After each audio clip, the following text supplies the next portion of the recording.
The last method that we're going to learn in this little section is to solve systems using something called elimination, all right?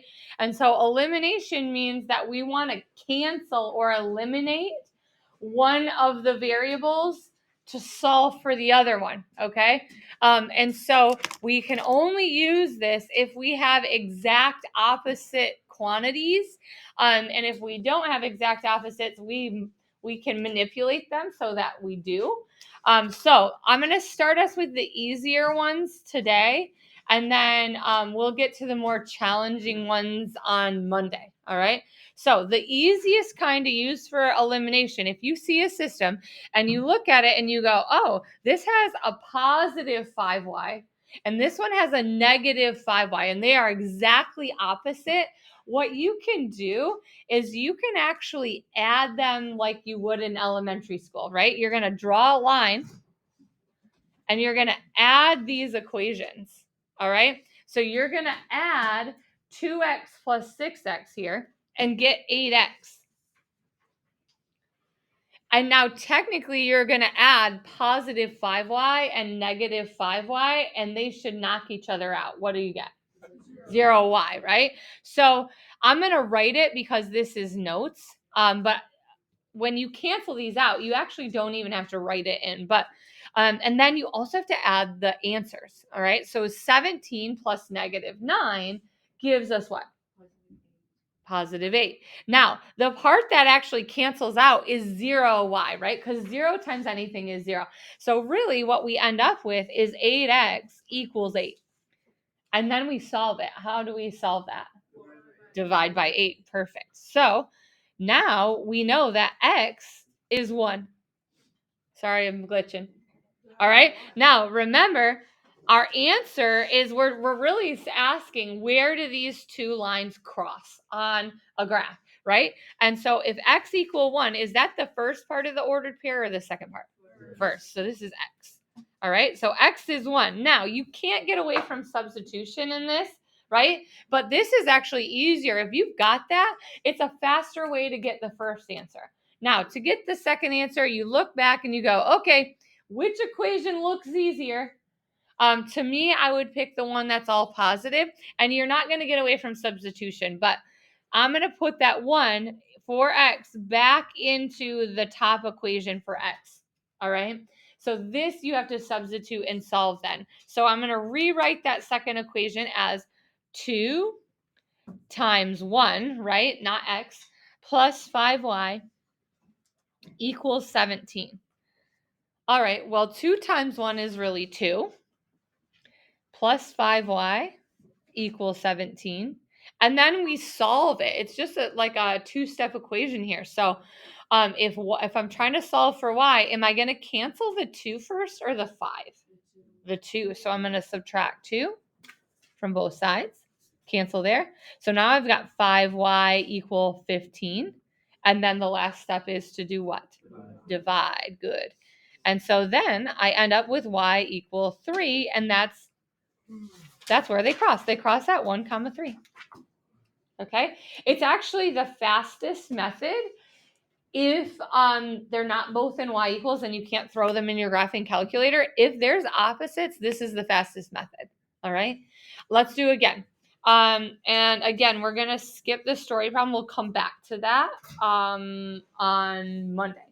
All right, so here we go. This is the next one. They get a little bit harder when you've got to, you look at them, you're like, okay, these x's, it's negative 2 and positive 7, right?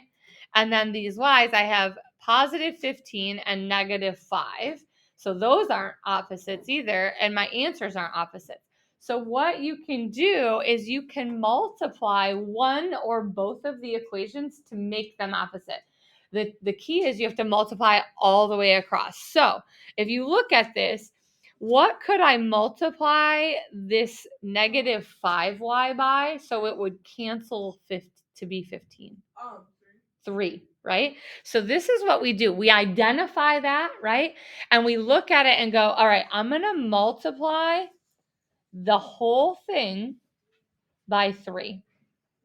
Okay, so I'm going to rewrite, since this is the notes, I'm going to rewrite the whole thing. So if I multiply 7x by 3, I'm going to get what? 21x. And then this is going to become minus 15y, which is what we wanted. And then we also need to multiply 17 by 3. What do you get? Good. Now we're going to leave the first one the same. So I'm just going to rewrite that on the top. So I have negative 2x plus 15y, equal negative 32. Now do you have exact opposites? Yes. Okay, now you can do what we just did where we put a big line underneath it and add them. Now you will see in some textbooks and some videos, what they'll do instead of adding the 15 and negative 15, they'll literally just cross it out and eliminate it because it's going to be 0 anyway, and they're not going to want to deal with it. All right, so we'll do this though. Negative 2x plus 21x gives us positive 19x, right? And then equal sign, and then negative 32 plus 51 is positive 19. And I know it's like far away, but what's the last step? Divide, that's right. Okay, so x equals 1. Is that the first part of your answer or the second part? First, okay? So x equal 1. And again, once you eliminate and solve for the first one, it's pretty quick, but then you do have to substitute. Now you actually have 3 choices.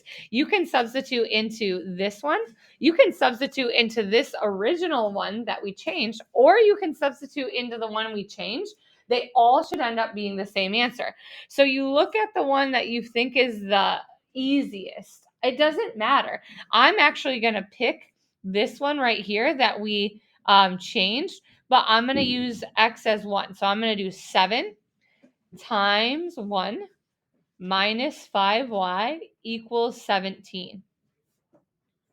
Well, 7 times 1 is 7. Minus 5y equals 17. And you're all the way to a 2-step already. Do you cancel the 7 or the 5? 7. Okay, minus 7. All right, and so now I've got negative 5y. Don't forget to bring that with it. Equal 10. And what's the last step? Divide by negative 5. What does y equal? And you're done. Pretty cool, huh? Okay, that's the lesson for today. All right. On Monday, I will teach the story problem, and I will teach when we multiply both equations. But for today, that's it. The homework for today looks like this. It says elimination 2 on it. And I forgot to erase that. There was some that we wanted to do together. But I will do a couple of them with you.